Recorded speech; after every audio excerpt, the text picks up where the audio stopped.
बिस्मिल्लाहिर्रहमानिर्रहीम। Bernoulli equation ये हमें बताती है कि एक फ्लूइड जिसके पास तीन किस्म की एनर्जीज हैं, कौन कौन सी? काइनेटिक एनर्जी, पोटेंशियल एनर्जी और प्रेशर एनर्जी। तो काइनेटिक एनर्जी किस वजह से? वेलोसिटी। और पोटेंशियल एनर्जी हाइट की वजह से या पोजीशन की वजह से। और प्रेशर एनर्जी प्रेशर। तो तीन पैरामीटर्स हुए, प्रेशर, हाइट और वेलोसिटी। बर्नौली इक्वेशन हमें फ्लूइड के इन तीन पैरामीटर्स के दरमियान रिलेशनशिप बताएगी। ठीक है, तो Bernoulli equation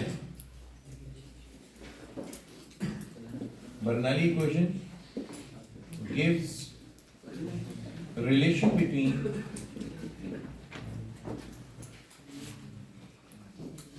pressure, height and velocity of a fluid. अच्छा, फ्लूइड को हम इनिशियली वही आइडियल फ्लूइड कंसिडर करेंगे ताकि हम जो कॉम्प्लिकेशंस हैं उनको अवॉइड कर सकें।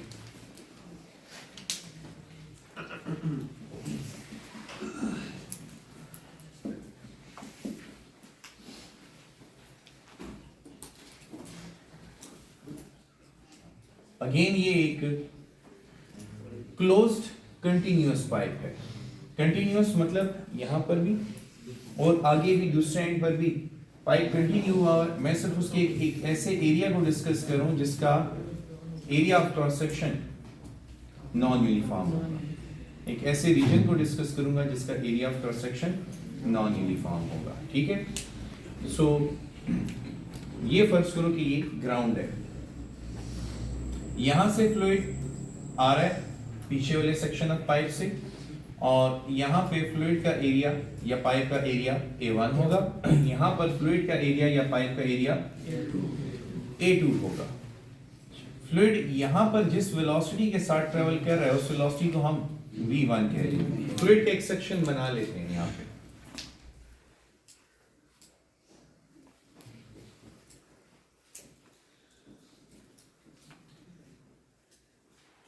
ये वो फ्लूइड का सेक्शन है जिसे हम डिस्कस करना चाहते हैं। और obviously just like equation of continuity, यहाँ पे एरिया ज्यादा है तो लेंथ कम होगी, और यहाँ पे लेंथ एरिया कम है तो लेंथ ज्यादा हो जाएगी। अच्छा, यहाँ पर फ्लूइड जिस स्पीड के साथ ट्रेवल कर रहा है दैट इज V1, और यहाँ पे फ्लूइड जिस स्पीड के साथ ट्रेवल करेगा दैट इज V2। ठीक है, अच्छा, इस फ्लूइड को थोड़ा सा हाईलाइट कर देते हैं कि हम इस सेक्शन ऑफ पाइप में इतने ही फ्लूइड को डिस्कस करेंगे। दरमियान में भी रिमेंबर फ्लूइड मौजूद है। अच्छा,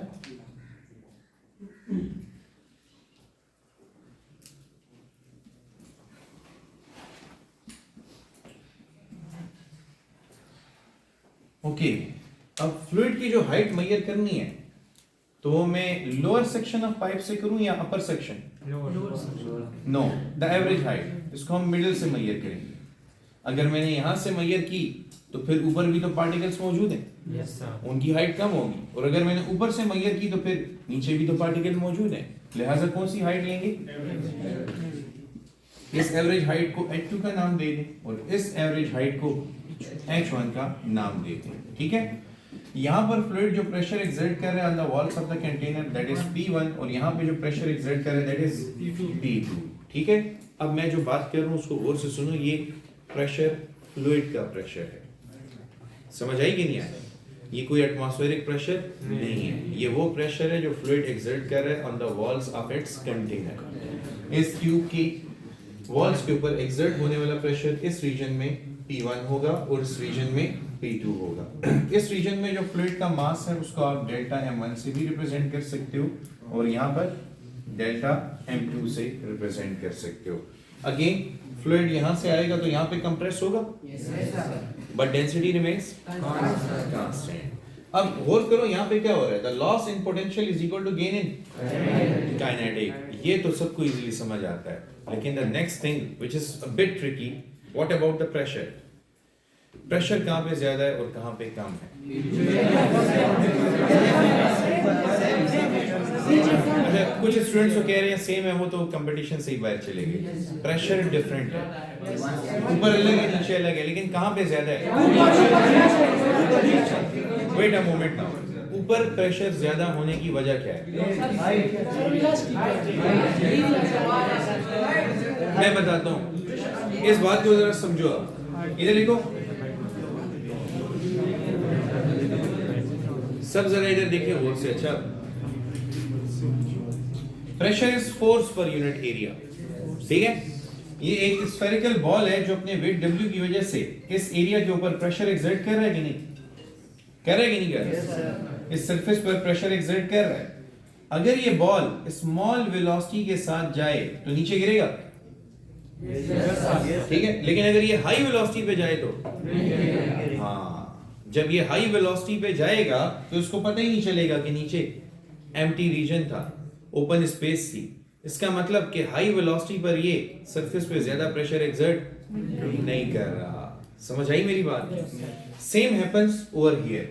यहाँ पे फ्लूइड के पार्टिकल्स की वेलोसिटी कम थी तो वो कंटेनर की वॉल्स के साथ ज्यादा टकरा रहे थे, लेकिन जब वो आगे गए और स्लाइड किया उन्होंने तो उनकी लीनियर वेलोसिटी बढ़ गई। उनकी लीनियर वेलोसिटी बढ़ने की वजह से क्या हुआ कि एक कंटेनर की वॉल्स के साथ उनका इंटरेक्शन कम हो गया। अपने इनर्शिया की वजह से वो कोशिश कर रहे हैं कि वो स्ट्रेट लाइन में चले जाएं। तो नतीजा क्या होगा कि इस रीजन में वेलोसिटी ज्यादा होने की वजह से प्रेशर कम हो जाएगा।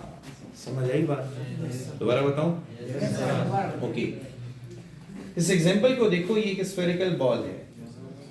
ये अपने वेट W की वजह से इस सरफेस के एरिया A के ऊपर प्रेशर एक्सर्ट कर रहा है, ठीक है? अगर ये स्लो वेलोसिटी से आगे बढ़े तो ये फाइनली जाके यहाँ पे गिर जाएगा, इस रीजन से नीचे गिर जाएगा। लेकिन अगर इसकी वेलोसिटी बहुत ज्यादा कर दूं तो वेलोसिटी ज्यादा होने की वजह से इसका इनर्शिया ज्यादा होगा, like it will inertia of direction, इसका इनर्शिया ऑफ डायरेक्शन ज्यादा हो जाएगा हाई वेलोसिटी ओवर, तो अपनी ये स्ट्रेट लाइन मोशन को कंटिन्यू करने की कोशिश करेगा, ये नीचे ड्रॉप नहीं होगा। समझ आई बात? इसका मतलब कि जब वेलोसिटी बढ़ गई थी, जब वेलोसिटी ज्यादा हो गई थी तो फिर इसका प्रेशर सरफेस पर कम हो गया था। अब यहाँ पर भी जो फ्लूइड के पार्टिकल्स हैं उनकी लीनियर वेलोसिटी कम है, तो फिर वो वॉल के इस कंटेनर के वॉल के साथ ज्यादा कोलिजन कर रहे हैं पर यूनिट टाइम। लेकिन जब वो स्लाइड करके नीचे आते हैं तो उनकी लीनियर वेलोसिटी ज्यादा हो जाती है। जब लीनियर वेलोसिटी ज्यादा होती है तो अब वो स्ट्रेट लाइन में अपने इनर्शिया को कंटिन्यू करने की कोशिश करेंगे बनिस्बत इसके कि वो कंटेनर की वॉल के साथ टकरा रहे हों। नतीजा क्या होगा कि इस रीजन में आके प्रेशर कम। तो अब उनके इधर से दोबारा शुरू करो। यहाँ पे कौन कौन सी एनर्जी ज्यादा है? प्रेशर एनर्जी भी और पोटेंशियल एनर्जी भी ज्यादा है। तो the loss in pressure and potential energy is equal to gain in kinetic energy. अगर फ्लूइड्स के पास प्रेशर ना होता तो ये चैप्टर पढ़ने की जरूरत ही ना पड़ती फिर, क्योंकि हम चैप्टर 3 में सारा मैकेनिक्स पढ़ के आ गए हैं पार्टिकल्स का, चैप्टर 4 में पढ़ के आ गए the loss in potential is equal to gain in kinetic या loss in kinetic is equal to gain in potential. इस एक्स्ट्रा प्रेशर एनर्जी की वजह से अब हमें फ्लूइड्स के लिए एक अलग इक्वेशन ऑफ मोशन डिफाइन करनी पड़ रही है। यानी इक्वेशन ऑफ कंटिन्यूटी भी इन फ्लूइड्स की इक्वेशन ऑफ मोशन है और बर्नौली इक्वेशन भी इन फ्लूइड्स की इक्वेशन ऑफ मोशन है, जो इनकी कैरेक्टरिस्टिक्स को एक्सप्लेन करती है। अच्छा, अब हमने बताओ यहां से यहां आते हुए वर्क डन हुआ? हुआ कि नहीं हुआ? Work done is equal to change in kinetic energy and potential energy, ठीक है? तो अब फ्लूइड जैसे अपर सेक्शन से लोअर सेक्शन की तरफ आ रहा है तो वर्क एनर्जी थ्योरम के मुताबिक इसकी काइनेटिक एनर्जी भी चेंज हो रही है और पोटेंशियल एनर्जी भी। अब मैं आपको इस टॉपिक के 2 स्टेप्स बता देता हूँ। इस पूरी डेरिवेशन में टोटल 2 मेजर स्टेप्स इन्वॉल्व हैं और वो 2 मेजर स्टेप्स क्या क्या हैं? पहले आप वर्क एनर्जी थ्योरम लिख दो। वर्क एनर्जी थ्योरम के मुताबिक work done is equal to change in kinetic energy plus change in. अच्छा, तो सुनो, 2 मेजर स्टेप्स में मैं क्या करूंगा? पहले स्टेप में मैं वर्क डन कैलकुलेट करूंगा at the upper section and at the lower section, दोनों को ऐड कर लूंगा तो टोटल वर्क डन मिल जाएगा। Yes sir. जब टोटल वर्क डन मिल जाएगा तो फिर मैं दोबारा वर्क डन कैलकुलेट करूंगा। ये तो मैं करूंगा by using the definition of work, force dot displacement वाली। और ये मैं कैलकुलेट करूंगा दोबारा work done by using work energy theorem. तो एक वर्क डन आपने यहां से कैलकुलेट करना है, एक वर्क डन आपने F डॉट S से कैलकुलेट करना है। तो ये दोनों जब आप कैलकुलेट कर लोगे, दोनों को कंपेयर करो, आपके पास बर्नौली इक्वेशन आ जाएगी। तो ये टोटल 2 स्टेप प्रोसेस है, टोटल 2 स्टेप प्रोसेस। अब इन 2 स्टेप्स को कैसे परफॉर्म करना है, उनको अगर आप अंडरस्टैंड कर लेते हो तो टॉपिक आपको याद हो जाना है इंशाल्लाह। ठीक है, स्टार्ट करते हैं। ये वाला सिंपल है, पहले इसको टारगेट कर लेते हैं, F डॉट डेल्टा S वाला। ठीक है, चैप्टर के शुरू में मैंने बताया था फ्लूइड्स में फोर्स इंपॉर्टेंट होती है या प्रेशर? प्रेशर। तो वर्क डन की इक्वेशन फाइंड करते हैं इन टर्म्स ऑफ प्रेशर। ठीक है, अब स्टार्ट करो इस सेक्शन के लिए, इस upper section of pipe, upper end of the pipe पर वर्क डन कैलकुलेट करना है, फिर lower end of the pipe पे वर्क डन कैलकुलेट करना है। अपर एंड पर जो वर्क डन हुआ है उसको डेल्टा W1 का नाम दे दो, और delta W1 is equal to F1 dot delta S1। This work done is equal to F1 is P1 A1 delta X1। यहाँ पे जो डिस्प्लेसमेंट कवर हुई है उसको एज यूजुअल हम डेल्टा X1 का नाम देंगे, और यहाँ पे pressure is equal to force per unit area. This implies that force is equal to the product of pressure and area. तो देखें गौर से देखें, pressure is force per unit area. According to this equation अगर area को इधर multiply कर दें तो फोर्स किसके बराबर होगी? तो बताओ फिर F1 किसके बराबर होगा? P1 A1। ये मैंने आपको F1 की वैल्यू सब्स्टिट्यूट करके दी है। लेकिन फिर गौर से देखो, बताओ ये A1 डेल्टा X1 किसके बराबर है? वॉल्यूम के। तो हम यहाँ पे वैल्यू पुट कर देंगे, del W1 is equal to P1 delta V1। समझ आ गई? अच्छा, इसको आप नाम दे दें इक्वेशन नंबर 1 का। ये वर्क डन हो गया अपर एंड पर, आ जाए लोअर एंड पे।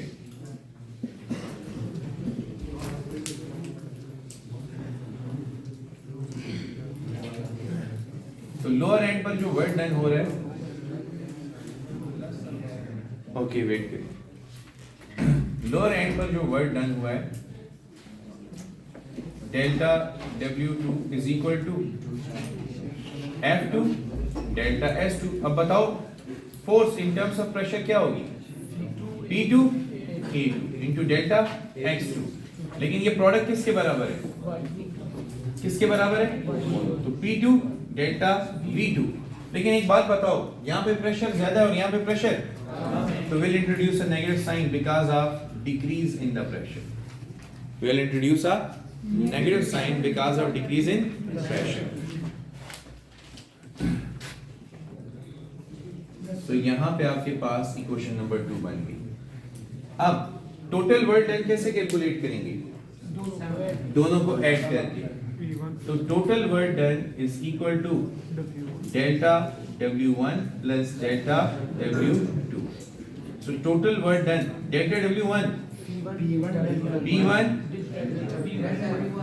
delta V1 प्लस ये जो है ये तो नेगेटिव है, minus P2 delta V2 plus minus. तो total work done is equal to P1 delta V1 minus P2 delta V2। अब एक बात बताएं, यहाँ पर जो वॉल्यूम है, जितना वॉल्यूम यहाँ पर है उतना वॉल्यूम यहाँ पर भी है, क्योंकि यहाँ पे अगर लेंथ कम है तो एरिया, और यहाँ पर अगर लेंथ ज्यादा है तो area, but the product remains.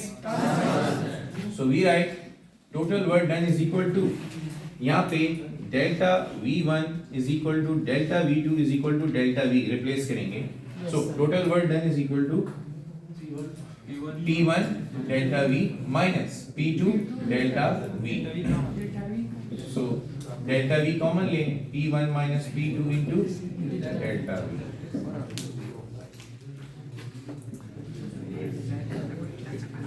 तो ये आपके पास इक्वेशन 3। अब आपने एक वर्क डन यहां से कैलकुलेट कर लिया, ठीक है। अब दूसरा वर्क डन जो आप कैलकुलेट करोगे वो वर्क एनर्जी थ्योरम से कैलकुलेट करोगे, ठीक है। उसके लिए भी हम रेडी हैं, क्योंकि हमें पता है काइनेटिक एनर्जी में चेंज वेलोसिटी की वजह से और पोटेंशियल एनर्जी में चेंज यहाँ पे देखो मैंने एक कमाल ये किया है कि वर्क डन फाइंड किया है due to change in the pressure. यहाँ पे टारगेट ये बन गया था कि हम वर्क डन फाइंड करें इन terms of change in pressure. अब जो वर्क डन फाइंड होगा वो इन टर्म्स ऑफ पोटेंशियल और काइनेटिक एनर्जी। अब बताओ फ्लूइड के पास टोटल एनर्जीज कितनी थी? 3। तो अब मैंने वो 3 किस्म के वर्क डन निकाल लेने हैं, फिर उनको आपस में कंपेयर कर लेना है कि जितना वर्क डन यहाँ पे हुआ उतना वहां पर भी होगा। समझ आ गई?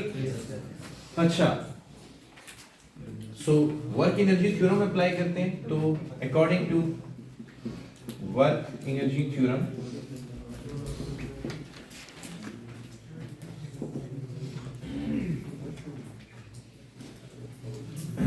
टोटल वर्क डन को क्योंकि मैंने WT से शुरू किया है, total work done is the sum of change in kinetic energy and change in potential energy. तो बस इसमें वैल्यूज पुट कर दें। अब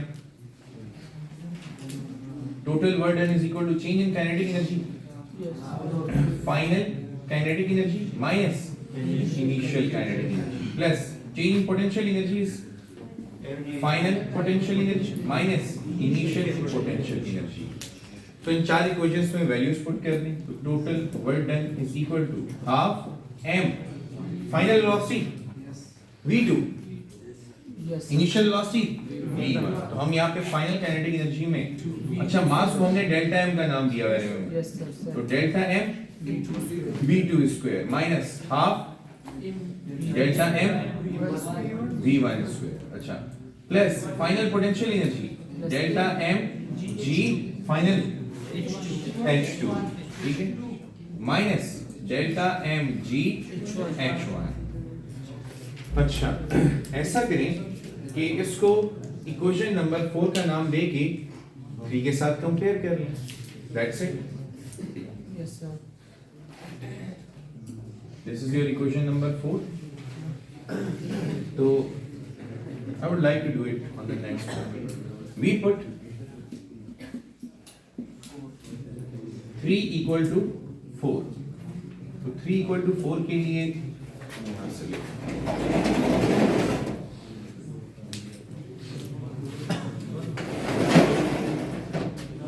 इक्वेशन नंबर 3 के मुताबिक work done is equal to P1 minus P2 into delta V, और equation number 4 के मुताबिक half m v2 square minus half m delta m v1 square plus delta m g h2 minus delta m g h1। अच्छा, इसको अंदर multiply कर लो वापस, या multiply करने से पहले एक और काम कर लेते हैं। नहीं, एक और काम करते हैं, इसको y भी कर देते हैं। इधर भी डेल्टा v पे डिवाइड करें और इधर भी थ्रू आउट डेल्टा v पे डिवाइड करें। मास पर यूनिट वॉल्यूम इज कॉल्ड, तो बस ये सिंपलीफाई होके डेंसिटी में कन्वर्ट हो जाएगा। तो ये कैंसिल, इधर बच गया P1 minus P2 is equal to half rho V2 square minus half rho V1 square plus rho G H2 minus rho G H1। ठीक है? अच्छा, अब सारे नेगेटिव्स दूसरी तरफ ले जाके पॉजिटिव, मसलन ये नेगेटिव है तो उधर जाके, और ये दोनों नेगेटिव है तो इधर आके, तो P1 plus half rho V1 square. देखो ये वाला नेगेटिव आ गया, अब ये वाला नेगेटिव रहता है, plus rho G H1 is equal to ये वाला नेगेटिव था इधर आके पॉजिटिव हो गया, प्लस ये पहले से मौजूद है हाफ रो V2 स्क्वायर, और ये पहले से मौजूद है रो G H2। अच्छा, एक बात नोटिस करो, इन तीनों का सम इन तीनों के सम के बराबर है। This is your Bernoulli's equation, this is your Bernoulli's equation. अब ये जरा सी लेंथी है तो मैं आपको याद करवा देता हूँ, ठीक है? अच्छा, पहले जरा टेक्निकल एनालिसिस करते हैं। अगर ये यूं लिखा हुआ है, इस फॉर्म में लिखा हुआ है, पहले हमने लिखा था A1 V1 is equal to A2 V2, तो हमने कहा था AV is कांस्टेंट। अब हम इन तीनों का सम कह रहे हैं, इन तीनों के सम के बराबर है, तो इसका मतलब इन तीनों का सम कांस्टेंट है। तो लिख देते हैं सिंपलीफाई करके, P plus half rho V square plus rho G H is equal to constant. अब दो बातें, पहले तो मुझे इक्वेशन याद हो जाए, दूसरा कांस्टेंट का पता लगाना है, तीसरा इस इक्वेशन में ये क्वांटिटीज रिप्रेजेंट क्या करती हैं। पहला टास्क मुझे इक्वेशन याद हो जाए, तो इक्वेशन याद हो सकती है। ये क्या है, दोबारा बताओ, ये क्या है, प्रेशर। प्रेशर के साथ काइनेटिक एनर्जी हो सकती थी अगर यहाँ पे क्या होता, मास। पोटेंशियल एनर्जी हो सकती थी, यहाँ पे क्या होता, मास होता। तो आप समझ जाओ ना कि अब यहाँ पे मास नहीं है, तो P plus half M V square की बजाय half rho V square, M G H की बजाय रो जी एच, और इन तीनों का सम कांस्टेंट है। बताओ याद हुई equation? Okay, look at me, pressure plus half rho V square plus rho G H is equal to, याद हो गया? ओके, अब एक चीज मैं आपसे पूछता हूँ, बताओ हाफ रो वी स्क्वायर का यूनिट क्या होगा? पास्कल या newton per metre square. Really very good, क्योंकि प्रेशर ही प्रेशर के साथ ऐड हो सकता है।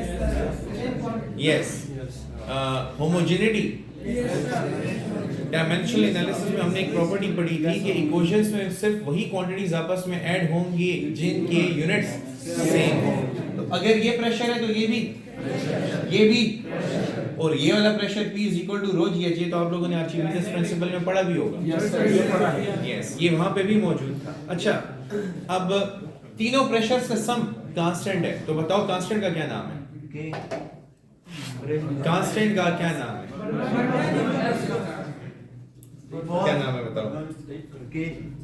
इस प्रेशर, इस कांस्टेंट का नाम आपने शायद अभी बताया, प्रेशर है।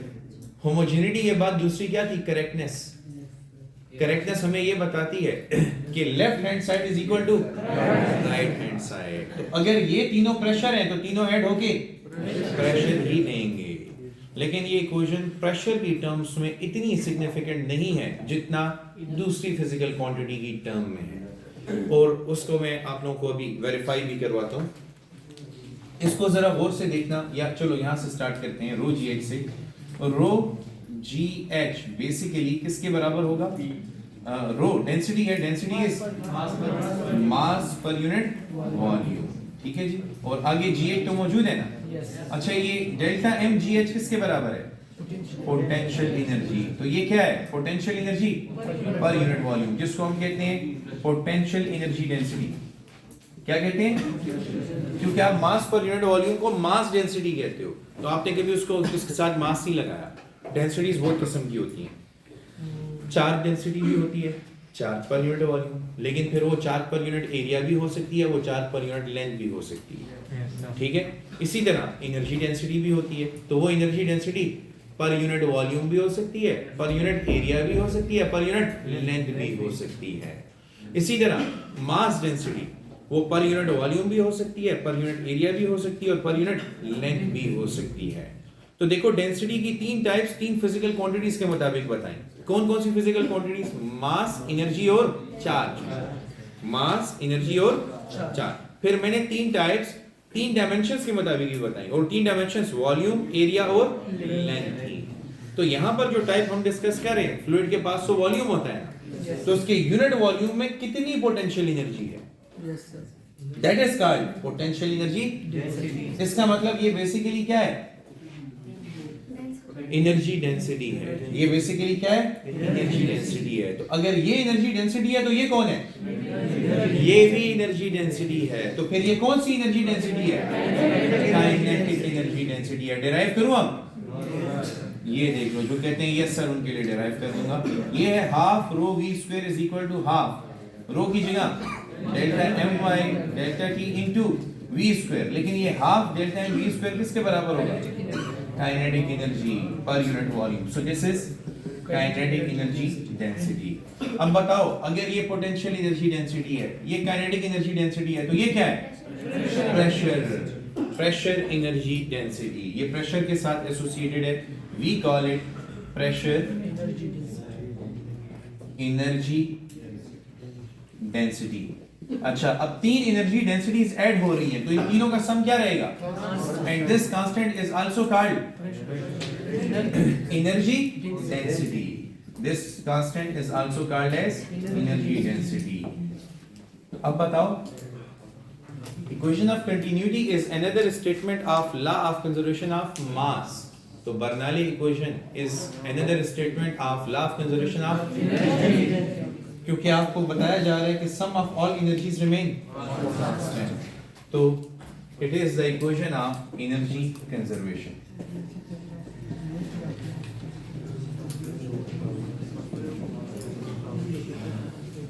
अब जरा देखो इसकी एनालिसिस की तरफ।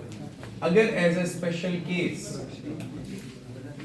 अगर एज अ स्पेशल केस मैं यहां पर हाइट को कांस्टेंट रखूं तो ये रिलेशन किसके दरमियान शिफ्ट होगा? वेलोसिटी और प्रेशर के दरमियान शिफ्ट होगा कि नहीं? अगर हाइट कांस्टेंट हुई तो पोटेंशियल एनर्जी डेंसिटी कांस्टेंट हो जाएगी, तो इसको छोड़ दें, रह जाएगा pressure plus half rho V square is equal to a constant. अब बच्चों इक्वेशन को, मैथमेटिक्स आपके सामने है, मैथमेटिक्स को देखते हुए बताओ, लॉजिकली मैंने पहले आपको कॉन्सेप्ट समझाया, अगर इनका सम कांस्टेंट है तो जिस रीजन में वेलोसिटी इंक्रीज हुई वहां पर सम को कांस्टेंट रखने के लिए प्रेशर डिक्रीज होगा। समझ आई? सो अगर आप बुलेट ट्रेन के प्लेटफॉर्म पे खड़े हुए और वहां से एक फास्ट मूविंग बुलेट ट्रेन गुजरी तो आपको फ्री में अपने साथ लेके जाएगी। फ्री में जाना है कि नहीं? क्योंकि फ्री में लेके जाएगी।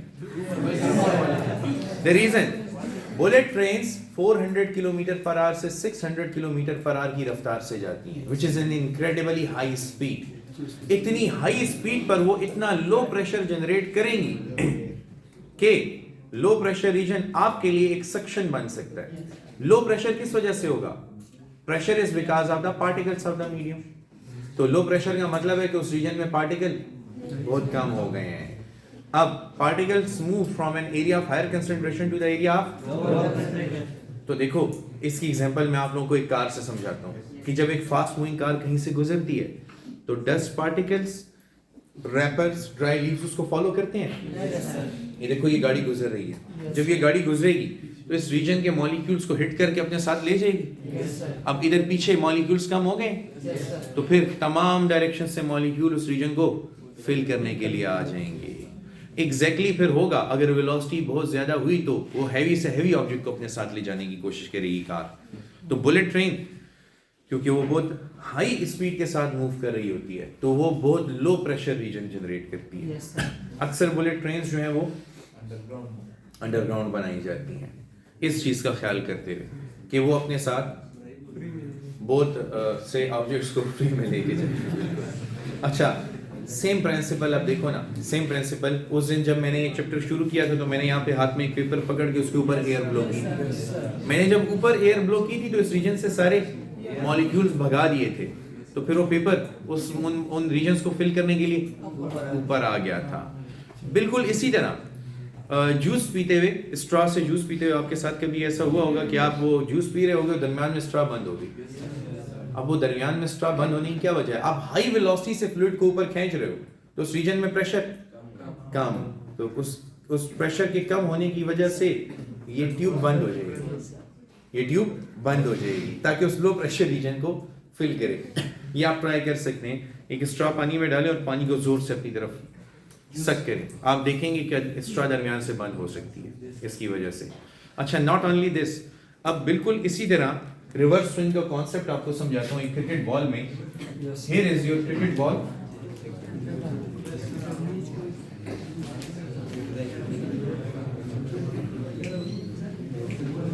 ये इसकी ग्रिप है, ठीक है। और आपने देखा होगा कि ये जो क्रिकेट बॉल है इसको अक्सर फील्डर्स और बॉलर्स लगे होते हैं, हैंकरचीफ पे खींच के उधर एक साइड को शाइन कर रहे होते हैं, वो एक ही साइड पे मेहनत कर रहे होते हैं। और जब भी बॉल दूर जाता है तो डीप में जो फील्डिंग कर रहे होते हैं फील्डर्स, उनको क्या अलाउड है, रूल ये है कि आप 2 बाउंस से ज्यादा पर बॉल को थ्रो नहीं करोगे।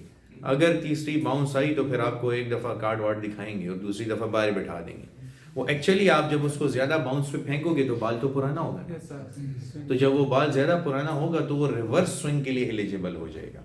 तो उनको मना करते हैं कि नहीं, जानबूझ के ऐसा नहीं करना कि अब आप जबरदस्ती बॉल को इधर से बाउंस कराओ और वो 5 बाउंस करता हुआ कीपर की तरफ जाए तो बॉल तो फिर बहुत जल्दी पुराना हो जाएगा, और जैसे ही वो पुराना होगा बैट्समैन की तो खैर नहीं है।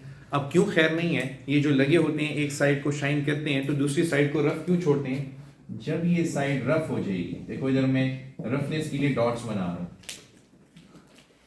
तो ये रीजन है रफ बॉल का और ये रीजन है शाइनी, स्मूथ या शाइनी रीजन। इसको तो आप स्मूथ था लेकिन साथ साथ शाइन भी पैदा कर रहे हो उसके अंदर। तो अब ये बहुत डेंजरस बॉल है। अब ये बॉलर की लॉटरी है, क्योंकि देखो जब ये एयर में ऐसे ट्रेवल करेगा, एयर में ऐसे ट्रेवल करेगा तो इस साइड पर फ्रिक्शन, तो बताओ एयर की स्ट्रीम लाइंस की वेलोसिटी इस तरफ कम होगी कि नहीं, और इधर प्रेशर। अब ये साइड तो स्मूथ है ना, स्मूथ साइड है तो इधर से एयर बहुत इजीली ग्लाइड करती हुई गुजरेगी, तो यहाँ पे एयर की स्ट्रीम लाइंस की वेलोसिटी, तो प्रेशर कम। अच्छा देखो अब इस तरफ प्रेशर कम है और उस तरफ से प्रेशर ज्यादा है, इधर प्रेशर कम है उधर प्रेशर ज्यादा है, तो ये बॉल इस तरफ जाएगा। तो बैट्समैन को इतनी फिजिक्स नहीं पढ़ाई जाती, उसको सिर्फ इतना बताते हैं कि जिस तरफ शाइनी साइड होगी उसी तरफ बॉल वो करेगा, स्विंग करेगा। अब ये बॉल जो आपकी तरफ आ रहा है, ये अगर आपकी तरफ बाउंस करे तो इन स्विंग होगी, क्योंकि इस तरफ प्रेशर क्या है, कम है, इस तरफ प्रेशर कम हो चुका है। तो बॉल अगर एयर में जा रहा है तो वो अब स्ट्रेट ट्रेजेक्टरी में नहीं जाएगा, वो इधर से स्टार्ट लेगा और यूं बैंड हो जाएगा towards the shiny side, towards the right side. तो जो बैट्समैन होता है ना, वो यूं बैटिंग कर रहा है, खड़ा हुआ है, उसने अचानक कहने नहीं एक मिनट रुको, वो ब्लैक स्क्रीन मुझे एडजस्ट करनी है, तो ब्लैक स्क्रीन इसलिए एडजस्ट करवा रहा होता है कि ब्लैक स्क्रीन पर शाइनी साइड, ब्लैक स्क्रीन के अक्रॉस पीछे अगर ब्लैक स्क्रीन होगी तो ये शाइनी साइड, ये वाली साइड शाइनी साइड विजिबल होगी। और बॉलर क्या कर रहा होता है, उसकी कोशिश होती है बॉल छुपा के आऊं ताकि बैट्समैन को शाइनी साइड का ना पता चले, क्योंकि जब बैट्समैन को पता होगा शाइनी साइड कौन सी है तो अकॉर्डिंगली इन स्विंग आ रही है तो अपनी विकेट को कवर करके बॉल को इस तरफ डिफ्लेक्ट करने की कोशिश करेगा, और अगर आउट स्विंग आ रही है तो फिर वो कोशिश करेगा कि बॉल की लाइन को यूं कवर कर ले, थोड़ा सा आगे आ जाए। समझ आई कि नहीं है? अब इसमें खतरा क्या है, जिन बैट्समैन का फुटवर्क नहीं होता वो अगर बॉल को कवर नहीं करेंगे लाइक दिस, बॉल की स्विंग को कवर नहीं करेंगे, अपनी जगह पे खेलेंगे, तो वो सोच रहे हैं कि बॉल डिप करके इधर आए, मैं बैट को यूं लेके जा रहा हूं, तो बॉल तो बाउंस करके इधर निकल रहा है ना, तो एक थिन एज की वजह से स्लिप में कैच जा सकता है। इसलिए बैट्समैन की क्या कोशिश है, पीछे ब्लैक स्क्रीन बिल्कुल विजिबल हो, उसके आसपास कोई भी ना हो, और बॉलर जब हाथ यूं लेके आए या यूं लेके आए, तो बैट्समैन के पास ये चंद एक मौके हैं जिन पे वो चेक कर सकता है कि शाइनी साइड कहाँ पर है। इसमें अक्सर नॉन स्ट्राइकर एंड पर खड़ा हुआ बैट्समैन भी स्ट्राइकर एंड पे खड़े हुए बैट्समैन की मदद कर सकता है, क्योंकि जो नॉन स्ट्राइकर है उसको तो बॉलर नजर आ रहे हैं, करीब है ना। तो I saw one such interview of Mr. Sachin Tendulkar. वो उन्होंने सहवाग को आई थिंक बताया था कि अगर शाइनी साइड इस तरफ हुई तो मैं बैट इधर पकड़ लूँ, और अगर शाइनी साइड उस तरफ हुई तो मैं बैट यहाँ पकड़ लूँ। तो बॉलर को फिर पहले से पता चल जाता था कि बॉल इन स्विंग करेगा यानी बाउंस करके अंदर आएगा, या आउट स्विंग करेगा बाउंस करके बाहर जाएगा, उसको बिल्कुल क्लियरली पता चल गया। So this is how he do it. जी ये बॉल पर बैट्समैन के लिए मुश्किलात क्यों होती है, जैसे कि शाइनी का वगैरह बॉल है, ये पहले आवर्स में विकेट्स लेते हैं लेकिन बाद इसके ऊपर अलग बात करेंगे, ये भी सारा प्रणाली मेरे पास